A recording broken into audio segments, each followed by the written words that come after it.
Assalamualaikum warahmatullahi wabarakatuh. Perkenalkan, nama saya Rusdina dengan NIM 19060020. Prodi Pendidikan Guru Sekolah Dasar. Di sini saya akan memaparkan hasil penelitian saya dengan judul skripsi penggunaan model problem based learning untuk meningkatkan kemampuan pemahaman konsep IPS siswa kelas 4 sekolah dasar. Adapun latar belakang dari penelitian ini yaitu pemahaman konsep merupakan kemampuan seseorang dalam memahami konsep pembelajaran sesuai dengan pengetahuan yang dimilikinya, sehingga dapat menjelaskan kembali dan memberikan contoh dan non-contoh sesuai materi yang diajarkan. Sedangkan berdasarkan dari data lapangan setelah mewawancarai guru kelas 4 sekolah dasar, pemahaman konsep IPS siswa kelas 4 sekolah dasar masih rendah.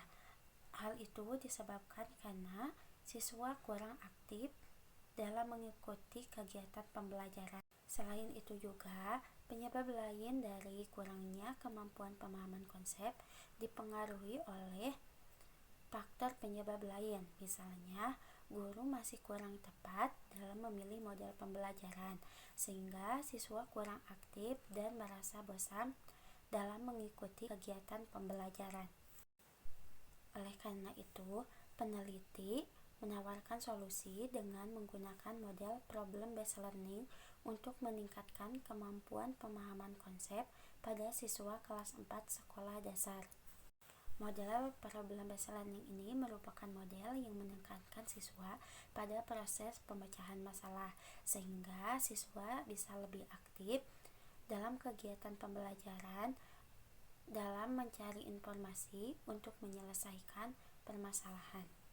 Adapun tujuan dari penelitian ini yaitu untuk mengetahui peningkatan pemahaman konsep siswa kelas 4 sekolah dasar menggunakan model problem based learning lebih baik daripada menggunakan model konvensional.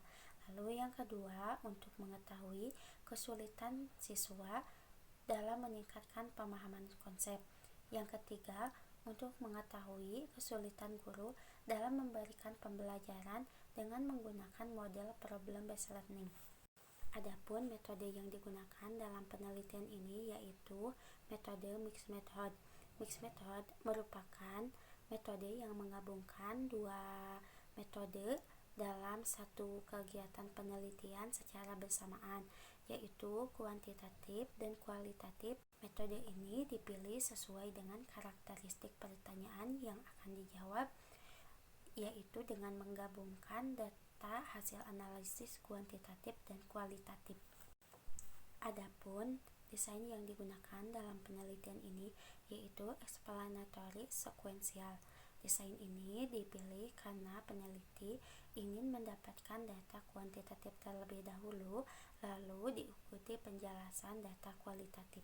Selanjutnya, subjek penelitian. Subjek penelitian dalam penelitian ini adalah siswa kelas 4 sekolah dasar yang berlokasi di SDN Puncak Mulia di wilayah Kecamatan Kutawaringin, Kabupaten Bandung, dengan jumlah siswa 25 orang siswa. Adapun instrumen yang digunakan dalam penelitian ini yaitu berupa non-tes dan tes.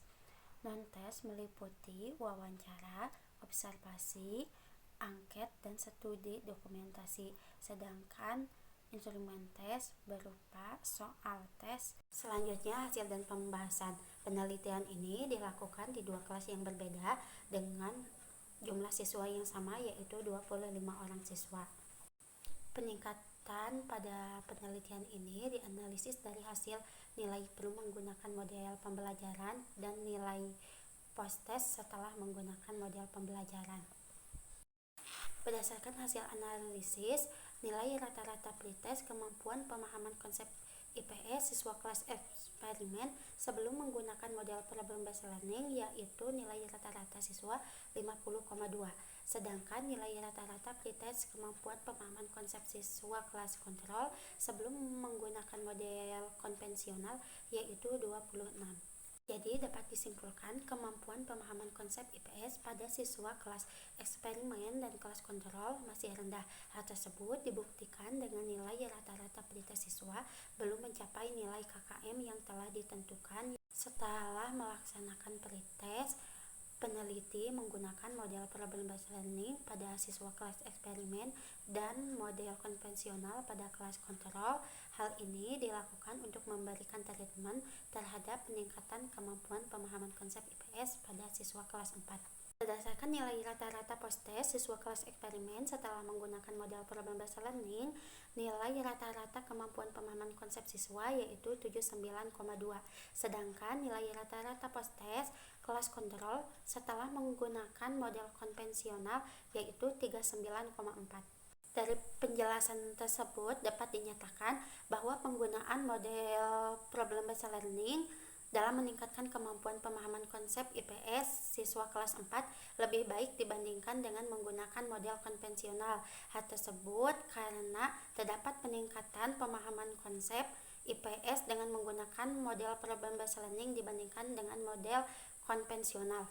Selanjutnya, kesulitan yang dihadapi siswa dalam meningkatkan kemampuan pemahaman konsep IPS dengan menggunakan model PBL ditunjukkan dengan data angka respon siswa, yaitu siswa kesulitan menjelaskan ulang konsep materi yang telah diajarkan.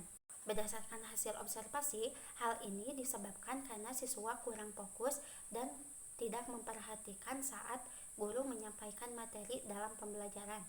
Yang ketiga, kesulitan yang dihadapi guru dalam memberikan pembelajaran dengan menggunakan model problem-based learning. Kesulitan guru dinyatakan dari hasil wawancara, yaitu guru kesulitan dalam mengelola kelas di mana siswa kurang kondusif dalam belajar secara berkelompok, sehingga guru membutuhkan waktu yang cukup lama dalam memberikan pembelajaran dengan menggunakan model PBL. Selanjutnya, dapat disimpulkan dari penelitian ini, yang pertama, peningkatan kemampuan pemahaman konsep IPS siswa kelas 4 sekolah dasar pada siswa kelas eksperimen sebelum menggunakan model problem-based learning, nilai rata-rata pretest siswa yaitu 50,2, sedangkan rata-rata nilai pretest siswa kelas kontrol sebelum menggunakan model konvensional yaitu 26. Selanjutnya, nilai rata-rata post-test siswa kelas eksperimen setelah menggunakan model problem-based learning yaitu 79,2. Sedangkan nilai rata-rata post-test siswa kelas kontrol setelah menggunakan model konvensional yaitu 36,8. Hal tersebut dapat disimpulkan bahwa kemampuan pemahaman konsep IPS siswa kelas 4 sekolah dasar dengan menggunakan model problem-based learning lebih baik dibandingkan dengan menggunakan model konvensional. Yang kedua, kesulitan yang dihadapi siswa dengan menggunakan model problem-based learning yaitu siswa kesulitan menjelaskan ulang dari konsep materi yang diajarkan karena disebabkan siswa kurang fokus dalam mengikuti pembelajaran. Yang ketiga, kesulitan guru dalam memberikan pembelajaran dengan menggunakan model problem-based learning yaitu guru kesulitan dalam mengelola kelas dan guru juga memerlukan waktu yang cukup lama dalam memberikan pembelajaran dengan menggunakan model problem-based learning. Sekian presentasi dari saya, mohon maaf bila terdapat kesalahan dan kekurangan. Wassalamualaikum warahmatullahi wabarakatuh.